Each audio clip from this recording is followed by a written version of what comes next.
407 years ago, our fathers brought forth on this continent a new nation, conceived in liberty and dedicated to the proposition that all men are created equal.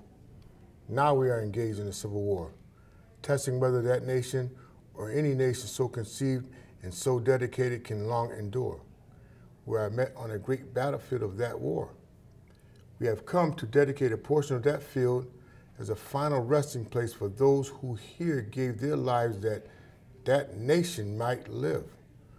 It is altogether fitting and proper that we should do this. But in a larger sense, we cannot dedicate, we cannot consecrate, we cannot hallow this ground.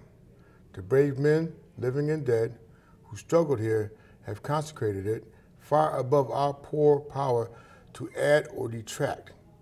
The world will little note nor long remember what we say here, but it can never forget that we did here, what we did here.